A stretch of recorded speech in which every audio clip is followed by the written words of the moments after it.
नमस्कार जय जगन्नाथ मु वेलकम करुच्ची मोर doctor healthy baby pregnancy tips channel को। आज आम मैंने डिस्कसन करवा गर्भावस्था समय रे क्यों क्यों असुविधा रही आप गर्भस्थ शिशुर हार्टर प्रोब्लेम होगी आसे जोटा कि कंजाइनेटाल हार्ट डिजीज बोली कहते यहाँ डिटेक्ट करहब कि नहीं केते क्षेत्र में पिला माने मरी जाती कौन पाई माँ मानकर कौन प्रिकॉशन्स नवा दरकार जन्म होला आप छुआर केमती विकास हो पार कि नहीं सब विषय डिटेल्स से जाना भिडियोटी स्टार्ट करने आगु जदि मो भिडियोटी प्रथम थर देखुं मो चैनल टी को सब्सक्राइब करके पाखरे थिबा बेल घंटी की दबाइदेवे जो मुझे जिते भी इनफॉर्मेटिव वीडियो आनी प्रेगनेंसी रिलेटेड सर्वप्रथम आपण मैंने देखिए भिडियोटी स्किप न करके दयाकरी शेष पर्यंत देखिए। गर्भावस्था समय जब आप 1000टा प्रेगनेंसी देखिए ताले 8 ରୁ 10% आपंकर 10टा छुआ आपंकर कंजाइनेटाल हार्ट डिजीज हार्टर समस्या नहीं जन्म होता से 40 ରୁ 50% छुआ मानकर ट्रिटमेंट अभाव ही खराब हो जाती डेथ हो जाए। तो बहुत सारा एमती असुविधा हुए। तो कौ असुविधा थिले आपंकर जेनराली छुआर गर्भस्थ शिशुर हार्टर समस्या आसे तो कौन कौन हो पारे कज जदि आपंकर बाप कि माँ थिला हार्टर समस्या ताले आपंकर छुआ को आसीपारे जदि आपंकर फर्स्ट छुआ को हार्ट जनित किसी समस्या थिला ताहले भी आपको आसीपारे जदि आपंकर फर्स्ट डिग्री रिलेटिव्स जी अच्छा से किसी हार्टर समस्या थिला से केस भी आपंक शिशु को आसीपारे आपंक शिशु को जदि किसी क्रोमोजोमल अबनॉर्मालिटी अच्छी तथा डाउन सिंड्रोम है आपंकर टर्नर सिंड्रोम है टाई सिंड्रोम है एडवर्ड सिंड्रोम है मुझे डाउन सिंड्रोम को कहि आपंकर क्रोमोजोम नंबर 21 जोटा जो डिफेक्ट थाए आपंकर ट्राइजोमी 21 बोली कहते आपंकर क्रोमोजोम गुड़ाक सब पेयर होकी था किंतु आपंकर जो ट्राइजोमी 21 डाउन सिंड्रोम रे सेठी 3टा पेयर क्रोमोजोम था जो से डिफेक्ट आसे आपंकर शिशुर हार्टर समस्या आसापे बहुत इजी हो जाए। तो नेक्स्ट हूँ जदि आपंकर गर्भावस्था समय मार डायबिटीज बाहरी आपन को किसी रुबेलार इन्फेक्शन होती गर्भावस्था समय बेसी अल्कोहल पीऊले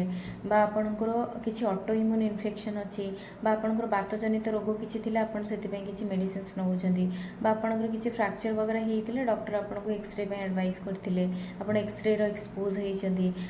किसी केमिकल पॉल्यूशन एक्सपोज होती किसी टॉक्सिन पॉल्यूटेंट एक्सपोज होती से केस रे भी आपण गर्भस्थ शिशु को हार्टर समस्या आसबार बहुत सारा चांसेस थाए। तो यहाँ केमी आम यहाँ पॉसिबल कि आप डिटेक्ट करें गर्भावस्था समय हुई 80 ରୁ 90% केसेस रे आप डिटेक्ट करेंगे। प्रथम है आपंकर जोटा एनोमाली टिफा स्कैन कराए जोटा गर्भावस्थार 18 ରୁ 22 सप्ताह भितर कराए ये आपंकर टोटाल हाथ गोड़ मुंड किडनी लिवर सब प्रोब्लेम देखी हम बट हार्टर समस्या स्पेसिफिकाली देखापी आपको फिटाल इकोकार्डियोग्राफी बोली गोटे टेस्ट करवा दरकार जो थे कि आपंकर गर्भावस्थार 22 ରୁ 24 सप्ताह मध्य यहाँ करवा दरकार। ये गोटे डिटेल स्टडी आपंकर रेडियोलोजिस्ट जी अच्छा से आपंकर शिशुर हार्टर पूरा डिटेल स्टडी करती बहुत सारा पोजिशन एंगल रु आपंकर शिशुर हार्ट देखती कौन डिफेक्ट अच्छी कि नहीं यहाँ बहुत टाइम टेकिंग लगे बेले बेले आप 2टा 3टा सिटिंग हो पारे बेले बेले 2 ରୁ 3 दिन भी लगिपे जदि पोजिशन ठीक रहूनी डॉक्टर आपको घर को रिटर्न पठे दिखती पोजिशन ठीक ठाक रहा ही आपंकर टेस्ट करके देखते। तो कौ टाइप प्रॉब्लम्स आपको जना पड़ो जदि आप फिटाल इकोकार्डियोग्राफी करुँच आपको गर्भस्थ शिशुर किसी स्ट्रक्चर रे प्रॉब्लम अच्छी जेनराली आपंकर हार्ट रे 3 हार्ट रे 4टा चैम्बर थाए जदि से चैम्बर रे स्ट्रक्चर रो किसी प्रॉब्लम थाए से केस रे भी आपको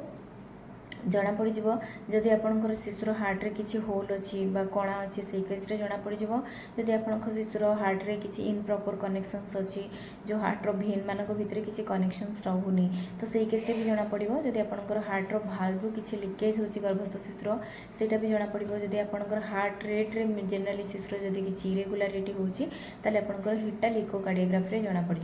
नॉर्मल हार्ट बीट आपंकर 120 ରୁ 160 बीट्स पर मिनिट रुहे शिशुर जदि 120 ରୁ कम रोचे 160 ରୁ अधिक रोचे से आबनर्मालिटी से आगू असुविधा करें से आपटा फिटाल इकोकार्डियोग्राफी रे जना पड़ जेनराली हार्टर समस्या दुईटा हो पारे गोटे सियानोटिक हार्ट डिजीज गोटे आपंकर acyanotic heart disease cyanotic heart disease रे आपंकर कौन हुए जोटा डीऑक्सीजनेटेड ब्लड और ऑक्सीजनेटेड विशुद्ध और शुद्ध रक्त दुईटा जाक मिसी जाती तो आपंकर शिशुर गर्भस्थ शिशुर